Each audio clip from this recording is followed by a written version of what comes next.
Je voudrais tout d'abord préciser que le titre de ce cycle de conférences a été emprunté chez Christian de Cacquery. Christian de Cacquery, que Florence suit chaque samedi ou vendredi à la radio Notre-Dame, peut-être. C'est le directeur du service catholique de funérailles, un laïc, un homme marié, 4 enfants, qui depuis 3 ans déjà reçoit chaque semaine, justement à la radio Notre-Dame, un invité pour évoquer avec lui la question de la mort dans notre société et dans sa propre vie. Et ces conversations de 12 minutes sont justement intitulées « Conversation sur la mort et donc sur la vie ». L'émission est diffusée tous les vendredis à 19h45. Et puis, pour ceux qui ne peuvent pas dormir le matin, tous les samedis à 6h15. Ce sont les émissions que je suis tous les samedis à 6h15 sur la radio Notre-Dame. De Cacquery est persuadé que parler de la mort, c'est toujours parler de la vie, même si notre société est mal à l'aise avec la mort. Même si notre époque n'a de cesse de séparer mort et vie. La mort étant chassée de la vie, et la vie étant également chassée de la mort. Car prendre soin de la vie jusqu'à la mort, ce n'est pas prendre soin de la mort, puisque nous ne mourons pas de mort, nous mourons de vie. Cette thèse, nous ne mourons pas de mort, nous mourons de vie, a été beaucoup développée par le père Philippe de Maistre. Philippe de Maistre, dans son petit ouvrage intitulé « Mourir vivant », c'est celui-là. Et il y plaide pour une spiritualité de la fin de vie, une spiritualité de la fin de vie. Il s'est fixé comme cap dans son étude celui de permettre aux mourants de rester vivants jusqu'au bout.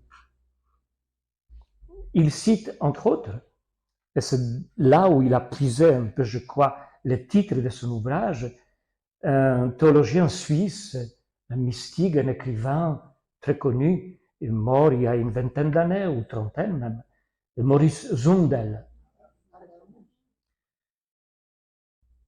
qui disait « Le vrai problème n'est pas de savoir si nous vivrons après la mort, mais si nous serons vivants avant la mort. » Quant au père Philippe de Maistre, il est actuellement curé de la paroisse Saint-André de l'Europe. Il a été accompagnateur spirituel du mouvement Visitation, qui accompagne les personnes à domicile en fin de vie.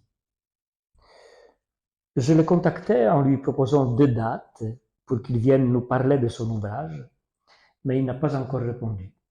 Peut-être je vais encore insister. Dans ce cycle de conférences que nous entreprenons ce jeudi, il s'agit donc de se réconcilier avec une présence si fortement occultée aujourd'hui, celle de la mort, qui est à la fois l'événement le plus exceptionnel d'une vie et la seule expérience inévitable, inéluctable. Nous sommes tous mortels, donc tous frères.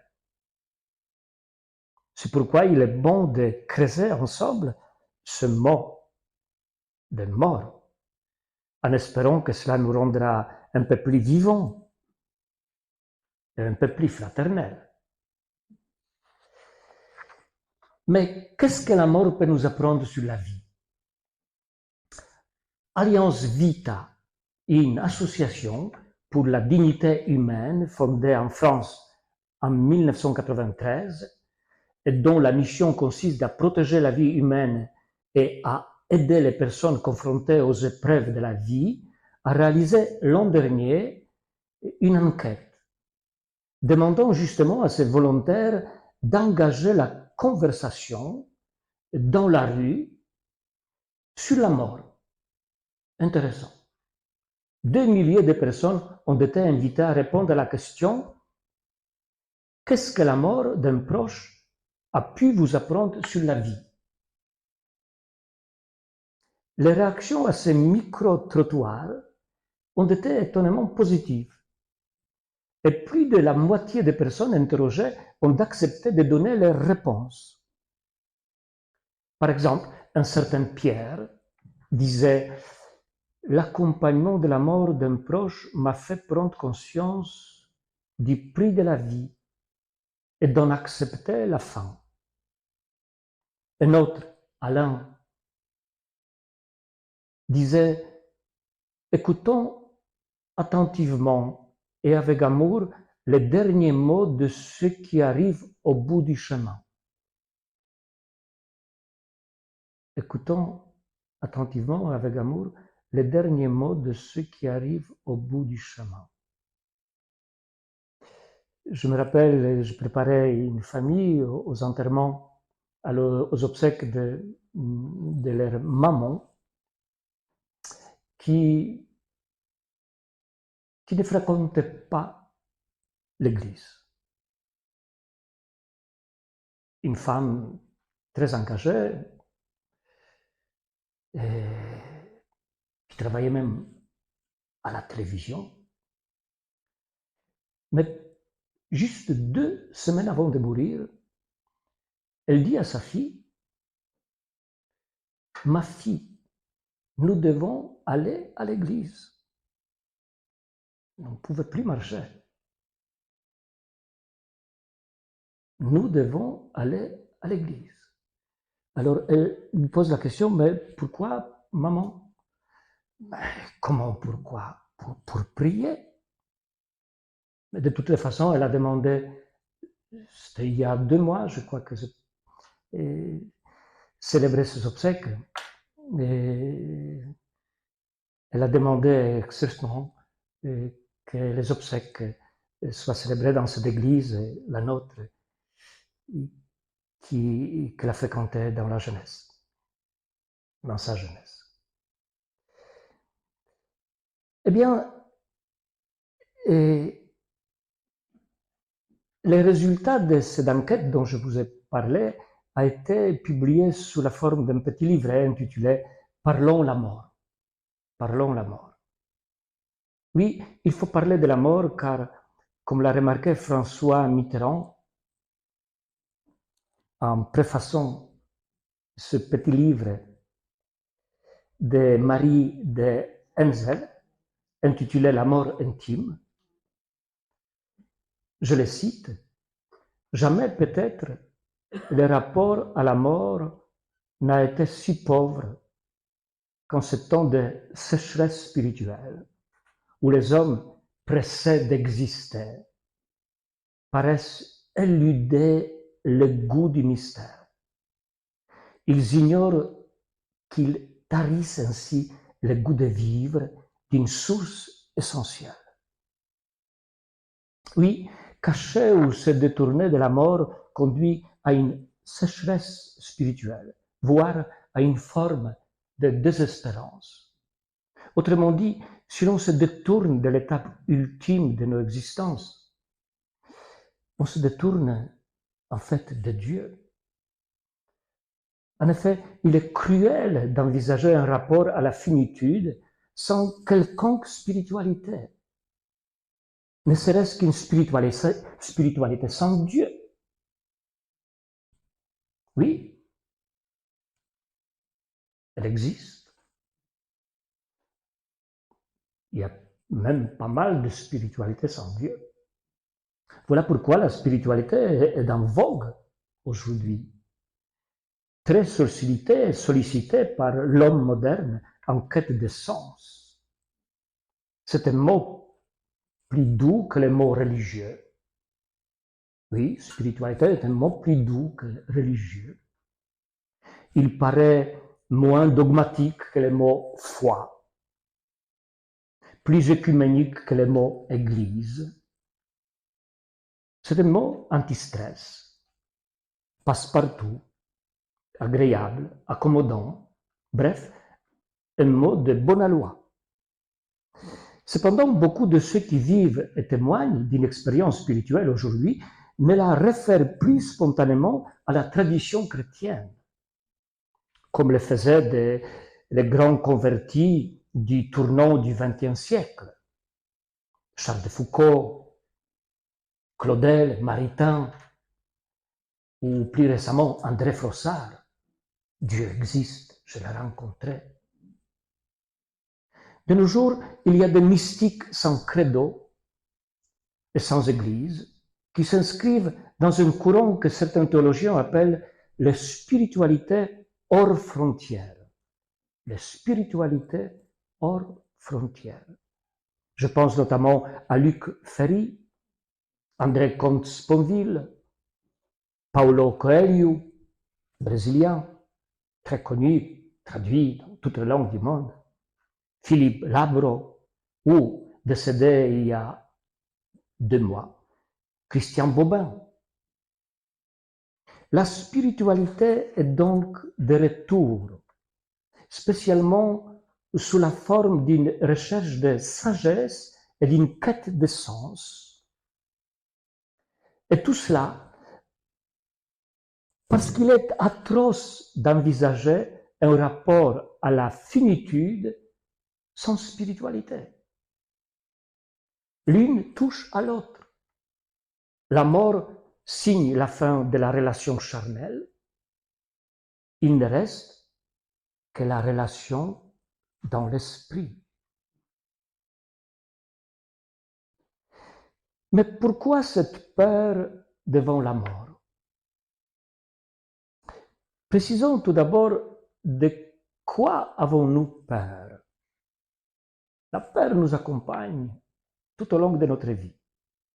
Nous avons peur de l'autre différent de nous, de moi. La peur de blesser ou d'être blessé. La peur d'être critiqué. La peur d'échouer. La peur de notre propre faiblesse. La peur de manquer d'argent. Nous redoutons de n'être pas à la hauteur de nos tâches, d'être dépassés par les événements, de ne pas y arriver ou de ne pas savoir donner à nos proches ce qu'ils attendent de nous. La peur de tomber malade et de souffrir. La peur de vieillir et de perdre sa beauté. Peur d'abandonner des êtres chers, ne plus aimer, ne plus être aimé. Peur du jugement dans l'au-delà.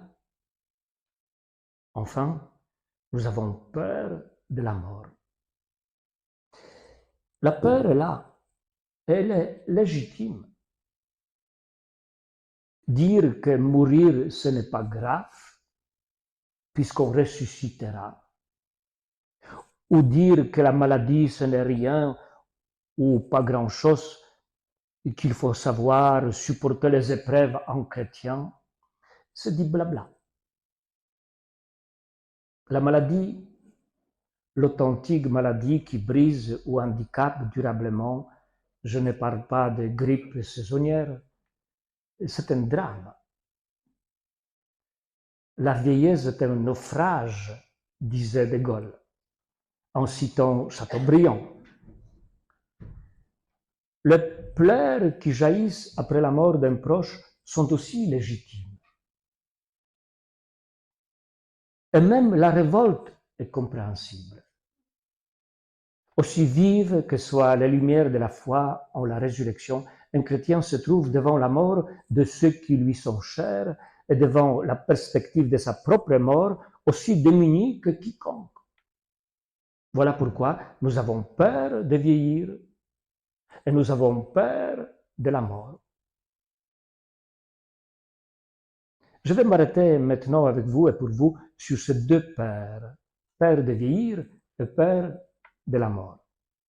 Premièrement, nous avons peur de vieillir, car vieillir, c'est le temps de la dépendance. Les jambes fonctionnent mal, ou plus du tout, n'est-ce pas, Janine? Toute contrariété devient un drame.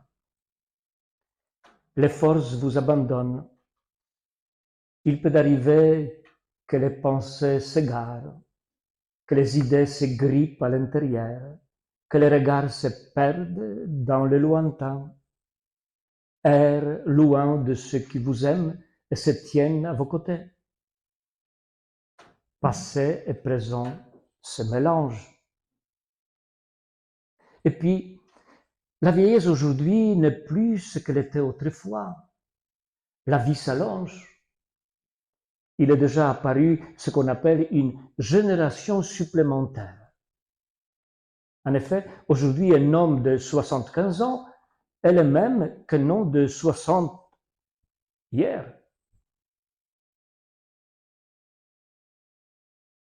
Tout le paysage social et culturel change et nous oblige à considérer la vieillesse non plus comme une déchéance, mais comme une chance. Il nous faut alors développer l'art de vieillir sans devenir vieux. L'art de vieillir sans devenir vieux. Il ne s'agit évidemment pas d'effacer nos rides pour n'avoir pas l'air vieux, mais changer nos cœurs pour devenir jeunes. Deuxièmement, nous avons peur de la mort, parce que la mort s'oppose au mythe de l'éternelle jeunesse. Mythe de l'éternelle jeunesse qui nous cause une certaine confusion mentale.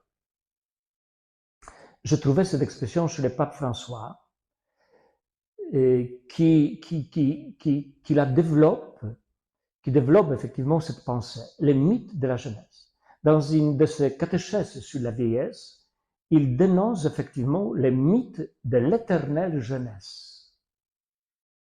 Et il y va très loin, car il parle même du danger spirituel qui comporte la chirurgie esthétique dans sa catéchèse. Je vous cite un extrait de sa réflexion. Notre époque et notre culture cultivent le mythe de l'éternelle jeunesse comme l'obsession désespérée. En attendant de vaincre la mort, nous pouvons maintenir le corps en vie grâce aux médicaments et aux cosmétiques qui ralentissent, cachent, annulent la vieillesse, remarque le pape. Et il évoque la réaction d'une actrice italienne, Anna Magnani, c'était une grande actrice italienne, à qui quelqu'un avait conseillé une intervention de chirurgie esthétique pour effacer ses rides. Mais je mis tellement de temps pour les avoir, ne me les enlevez pas, avait-elle répondu avec humour, évidemment. Oui, explique le pape qui a cité effectivement cette réaction de Anna Magnani. Oui, explique le pape, les rides sont un signe d'avoir fait tout un cheminement de vie. Et la jeunesse est d'abord une affaire du cœur. Que faire alors? Que faire dans le contexte qui est le nôtre aujourd'hui et que je viens de brosser? Comment l'Église y envisage son rôle? Là, je vais développer en guise de cette réponse six éléments, 6. D'abord, l'Église nous encourage à parler de la mort. Elle nous encourage à parler de la mort et de la regarder en face. En effet, si autrefois on mourait dans les familles, aujourd'hui, ça se fait plus discrètement, à l'hôpital. on met les enfants à l'écart des enterrements, comme pour leur cacher la vérité. Mais cette attitude ne ferait que repousser les problèmes et accroîtrait les risques de choc à l'adolescence ou à l'âge adulte. Ensuite, deuxièmement, parler des défunts. L'Église vous encourage de parler des défunts. Il faut parler des défunts. Écrit, je cite encore une fois, Marie de Hennezel. Il faut parler des défunts, les faire vivre via les souvenirs, via la trace qu'ils ont laissée dans nos cœurs. Parfois, ils nous laissent avec des questions sans réponse. Leur disparition nous remue en profondeur, mais ne pas les évoquer serait pire. Je célébrais déjà 13 enterrements ici dans cette paroisse depuis que je suis arrivé parmi vous.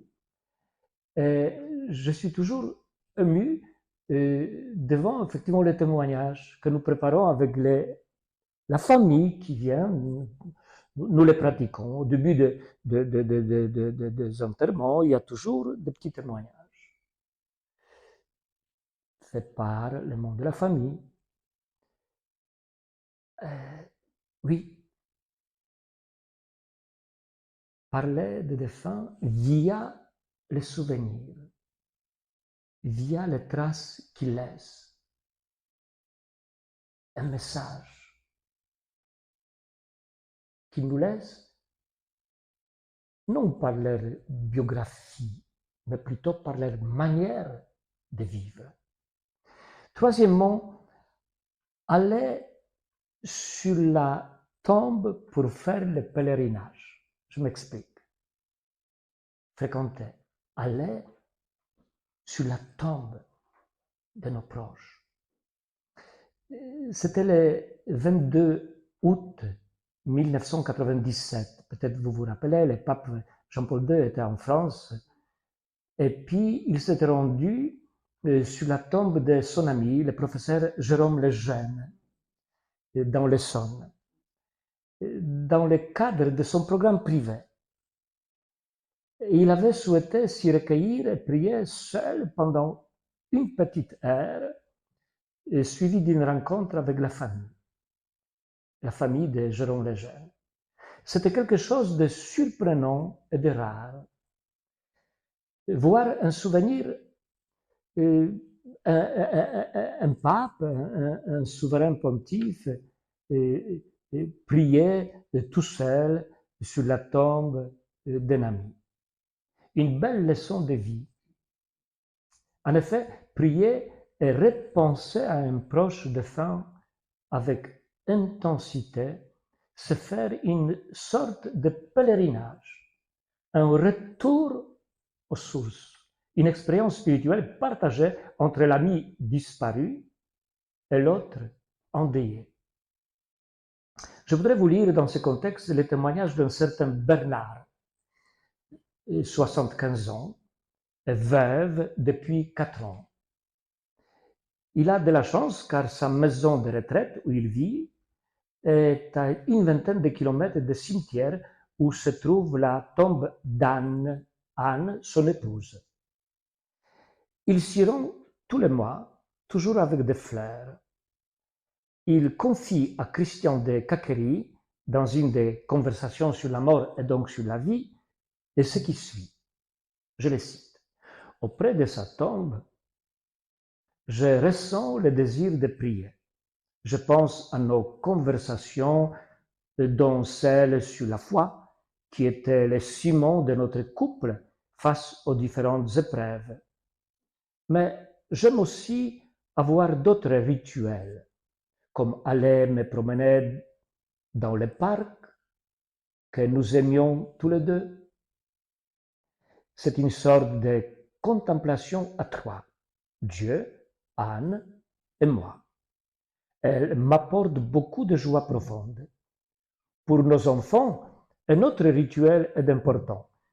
refaire ces recettes culinaires à l'occasion de Noël. C'est assez merveilleux de pouvoir en parler en famille, notamment avec mes petits-enfants. Quatrièmement, prier pour les défunts. Ma grand-mère a toujours été très présente dans mon oraison quotidienne, Ma grand-mère était toujours très présente dans mon oraison quotidienne, raconte encore Christian de Cacquery. Dans notre coin de prière familiale, il y a les photos des proches que j'ai connus, dont ma grand-mère, comme aussi des ancêtres que je n'ai pas pu connaître, comme Adrien, tué à l'âge de 22 ans pendant la Première Guerre mondiale. Et de conclure, pouvoir transmettre son histoire à mes 4 enfants en contemplant son visage est une forme de connexion à l'Éternel. Prier avec tous ses proches défunts au quotidien, c'est d'avoir des partenaires sur le chemin du salut. Et dans ce contexte, je voudrais vous citer un extrait de l'encyclique du pape Benoît XVI, Spe Salvi, sauvé dans l'espérance. Il y souligne la profonde interaction qui existe entre les vivants et les défunts. Je le cite. Grâce à l'Eucharistie, à la prière et l'aumône, repos et fraîcheur peuvent être donnés aux âmes des défunts. Repos et fraîcheur. Nos existences sont en profonde communion entre elles. Elles sont reliées l'une à l'autre au moyen de multiples interactions. Nul ne vit seul. Nul ne pêche seul. Nul n'est sauvé seul. Continuellement, la vie des autres entre dans ma vie. En ce que je pense, je dis, je fais, je réalise, et vice-versa. Ma vie entre dans celle des autres, dans le mal comme dans le bien. Ainsi, mon intercession pour quelqu'un n'est pas du tout quelque chose qui lui est extérieur, pas même après la mort. Cinquième élément, préparer notre propre mort. En effet, quoi que nous pensions ou espérions, nous ne pouvons pas prédire notre mort. Et il est inutile de nous inquiéter. Par contre, nous pouvons et nous devons nous y préparer. En effet, si on ne peut pas se préparer à sa naissance, on ne peut pas se préparer à sa naissance, on peut se préparer à sa mort, parce qu'elle est dans notre futur, plus ou moins proche, et parce qu'elle est inéluctable. Mais comment peut-on se préparer à sa mort? Pour la majorité des êtres humains, se préparer à la mort, c'est d'abord essayer de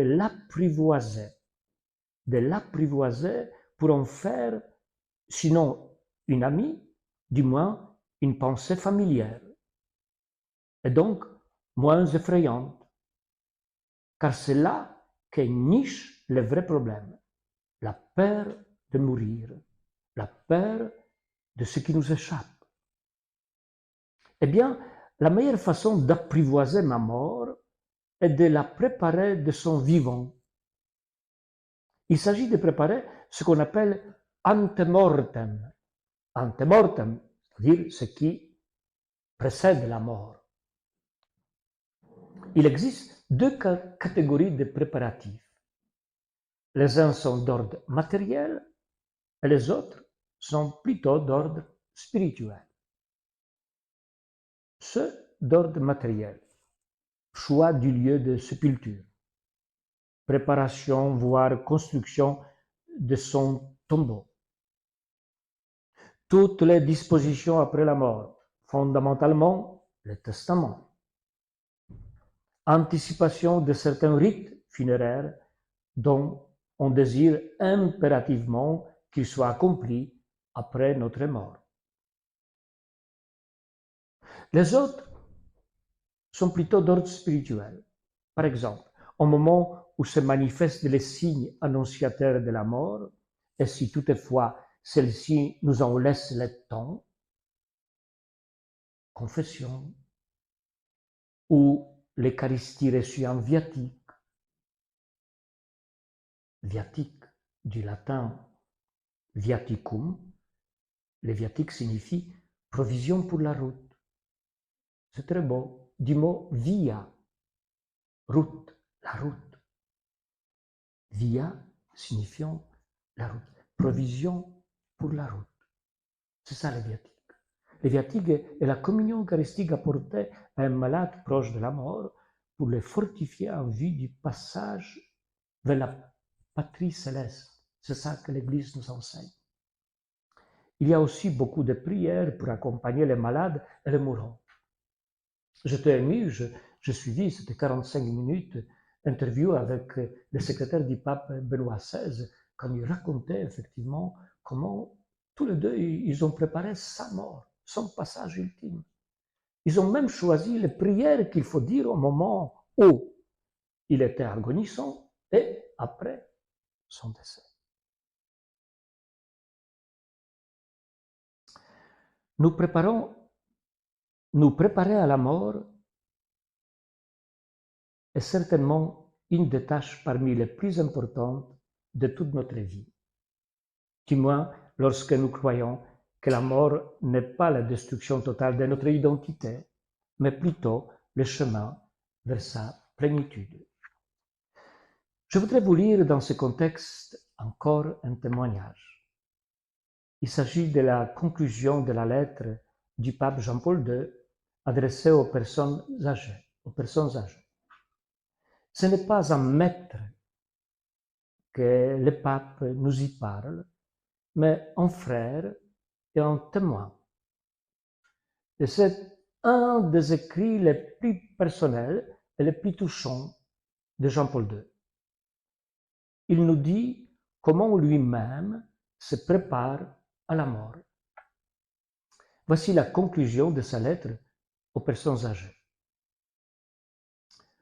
En vous souhaitant de vivre sereinement les années que le Seigneur a préparées pour chacun, je me sens poussé, confesse le pape, par un désir spontané à vous faire part en toute sincérité des sentiments qui m'animent en cette dernière étape de ma vie, après plus de 20 ans de ministère sur le siège de Pierre et dans l'attente du troisième millénaire, désormais à nos portes. Malgré les limitations qui surviennent avec l'âge, je conserve le goût de la vie. J'en rends grâce au Seigneur. Il est beau de pouvoir se dépenser jusqu'à la fin pour la cause du royaume de Dieu. En même temps, j'éprouve une grande paix quand je pense au moment où le Seigneur m'appellera de la vie à la vie. C'est pourquoi monte souvent à mes lèvres, sans aucun sentiment de tristesse, une prière que les prêtres récitent après la célébration eucharistique. À l'heure de la mort, appelle-moi et ordonne-moi de venir à toi. Ordonne-moi de venir à toi. C'est la prière de l'espérance chrétienne qui note rien à la joie de l'heure présente, tandis qu'elle confie le lendemain à la protection de la divine bonté. Ordonne-moi de venir à toi, répète le pape. C'est là les désirs les plus profonds du cœur humain, même en celui qui n'en a pas conscience. Et finalement, apprivoiser la mort de nos proches, non seulement apprivoiser notre propre mort, mais aussi apprivoiser la mort de nos proches. Comme je disais tout à l'heure, la mort jadis apprivoisée est devenue aujourd'hui tabou. Aujourd'hui, il n'est pas rare de n'avoir jamais vu un mort à 40 ans, voire à 50 ans. La Covid-19 a néanmoins rappelé la réalité de notre condition mortelle, ainsi que l'importance de l'adieu aux défunts. Je n'ai pas suivi les choses en France, mais j'étais à ce moment-là en Italie, et surtout au nord de l'Italie, Lombardie. Quelle souffrance pour toutes ces personnes, toutes ces familles qui ont perdu le leur sans pouvoir leur dire adieu. Même dans les communautés religieuses. Je connais une congrégation religieuse fondée par Don Orione, Luigi Orione, les orionistes on les appelle.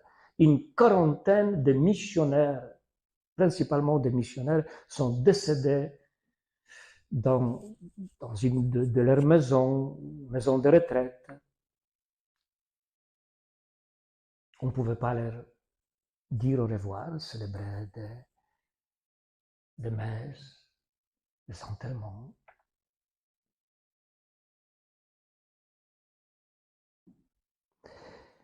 Eh bien, la mort d'un proche nous invite tout d'abord à comprendre la perte, à accepter que nous ne nous verrons plus dans l'ordre de la chair. Ensuite, elle nous invite à prendre conscience de notre humanité, jusque dans sa finitude. En effet, tout mort a une parole à dire aux vivants. Même face à son silence, je suis renvoyé au sens de mon existence.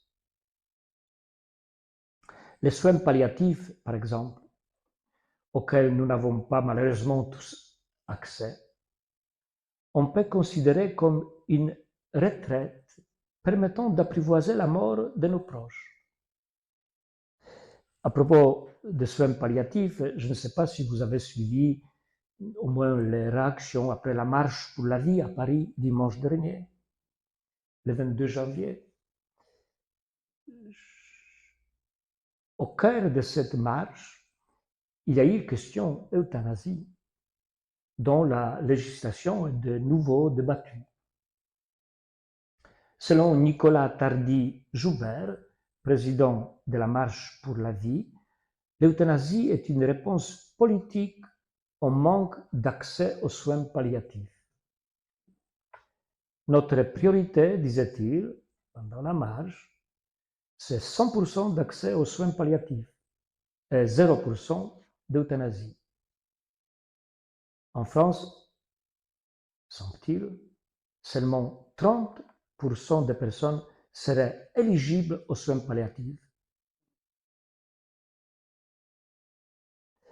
Évidemment, les rites après la mort, post-mortem, de notre société contemporaine ont évolué. Actuellement, toute manifestation excessive est jugée comme une anormalité morbide. On cherche par exemple, j'ai déjà évoqué le problème, on cherche par exemple à épargner les enfants en ne pleurant pas devant eux. Ou bien on ne les amène plus auprès de la personne défunte. À tort, constate Christian de Cacquery. Ne leur laissons pas penser que s'approcher de la mort tue. S'ils sont écartés du lit funèbre, il sera difficile pour eux de faire leur deuil. Cependant, il est important que nous veillions à notre langage non verbale. Ce que nous manifestons par nos attitudes, nos gestes, nos silences, est déterminant dans la construction des enfants. Si nous donnons à penser qu'il y a un loup, ils classeront la mort au chapitre de l'ombre. La réalité est telle que nous sommes tous mortels. La mort est notre perspective à tous. Elle donne paradoxalement de la valeur à notre vie.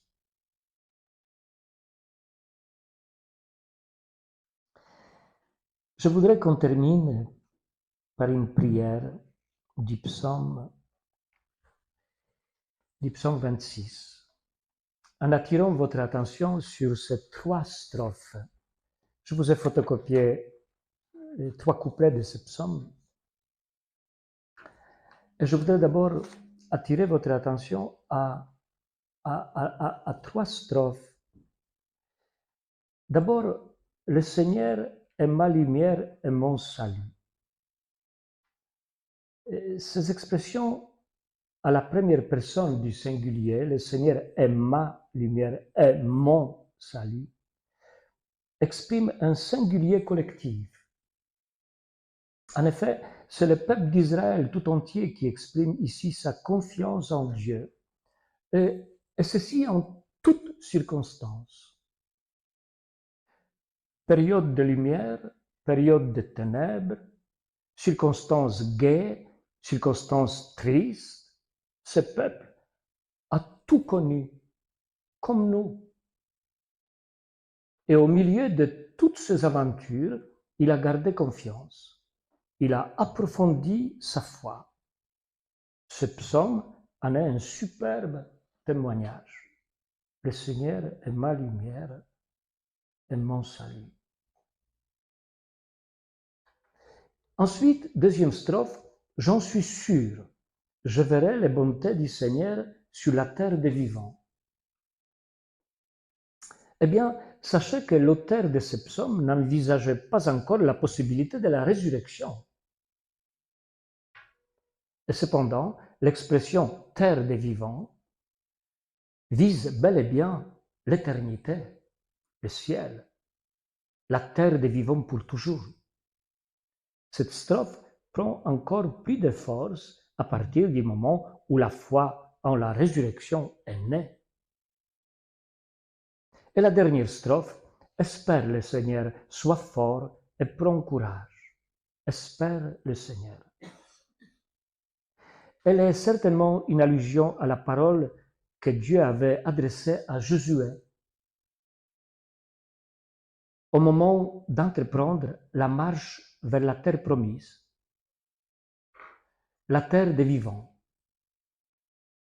Sois fort et courageux, ne crains pas, ne t'effraie pas, car le Seigneur, ton Dieu, sera avec toi partout où tu iras.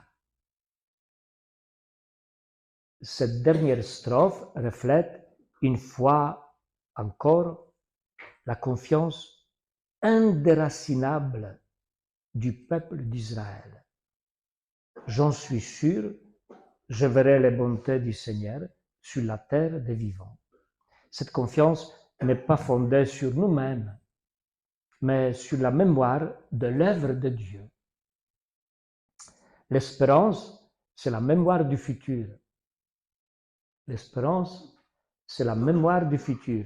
C'est la foi conjuguée au futur. C'est très beau.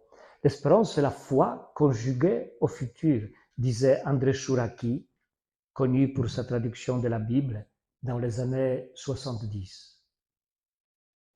Ce psaume 26 est souvent chanté ou récité pendant les célébrations des funérailles. Oui, rien d'étonnant, puisque les jours de deuil sont ceux où nous avons bien besoin de nous réenraciner, de nous ressourcer dans la foi et dans l'espérance. Alors, tout en regardant ce texte, et peut-être murmurant, et pourquoi pas pourquoi pas chantons, je voudrais vous faire entendre, si j'y arrive, ce psaume chanté.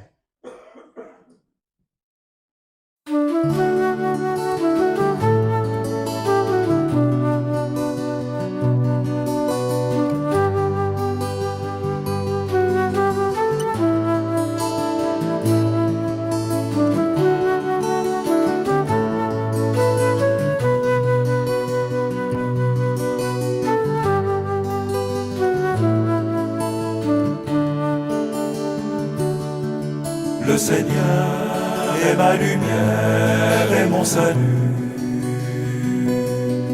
De qui aurais-je crainte?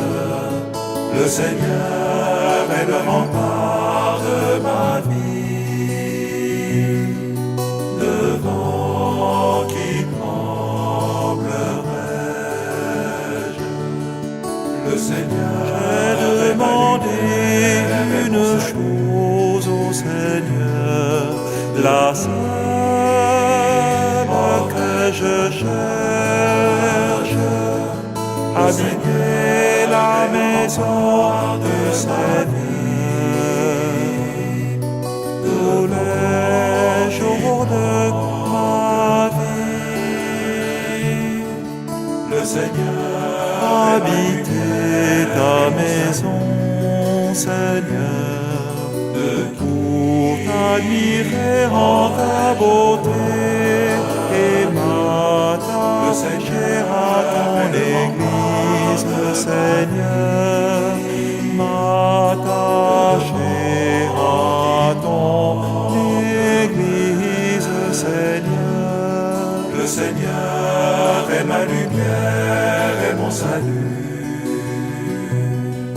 De qui aurais-je crainte? Le Seigneur